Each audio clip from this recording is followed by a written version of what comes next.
How about the new arrivals that we did get in? Yes. How about them? This week, the 1955 DeSoto Fireflite two-door hardtop, fuchsia and white over white. This is a really interesting looking car.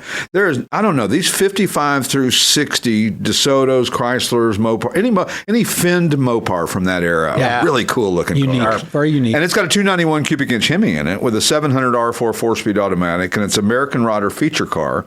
It's a really just nothing else like it you'll see in this car, and the colors are really great. And the consignor is very proud that M2 Diecast made a little model of his car. Absolutely. How cool. Well, that's the ultimate compliment of your car, to get cool. a M2 diecast made out of it, or any type of diecast, right? Yeah. Another new arrival is the 1971 Chevrolet K5 Blazer. Now, this doesn't look stock. No, it does not. 1971 was a great year for Blazers. They had a good look to their body style. They weren't overly burdened with a lot of other extra stuff. And this is silver metallic over dark gray and light gray.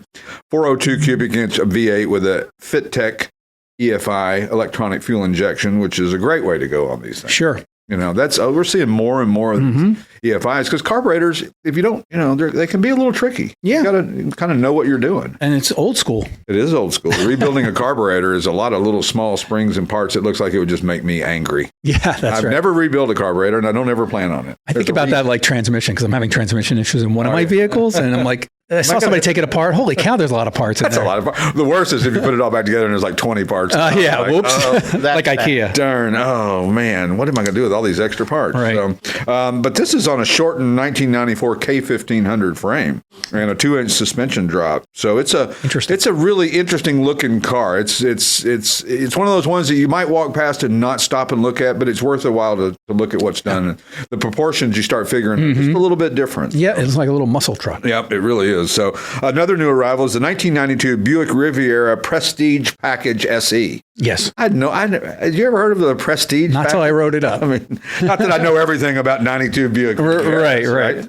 All different trim packages. Yeah, this one's got 61,000 actual miles. Sure. Long-term owner, 3.8 liter V6, the 4-speed automatic. Nice cruiser, and a great way to, pull up at a car show. You're not going to see a lot of these. It's not like these are, everywhere you go, and so it's a little bit different, and especially with the Prestige package. And of course, the 3.8. And the 3.8. Bulletproof. Everybody wants them now. Everybody wants those. So, other new arrivals, in 1959 MG MGA 1500 Coupe. Dove gray over dark red. Doesn't sound great until you see it in person. Dove gray is a good color on this car. Beautiful. It's really, and this is a great little entry level. I like those a lot. They are a lot of fun to drive. The MGBs were the ones we all saw mostly in the late 60s, early 70s. But I don't know, some of these 50s MGs are way cooler and way more fun to drive. This is an 1800cc 4-cylinder and a 4-speed manual. So it's got, a fun car to drive, plenty of power for the size. And then, of course, just talking about small and powerful, the 1927 Austin 7 Chummy Club Tourer. Oh, yeah. Blue and black over black, numbers matching 747cc 4-cylinder with a 3-speed manual. It's a vinyl-clad body. It's wild. So odd. I spend a lot of time in the British room. I call it the British room. We have a British. I call it the British room. Yeah. British. And that's a cool little car. Quite silly.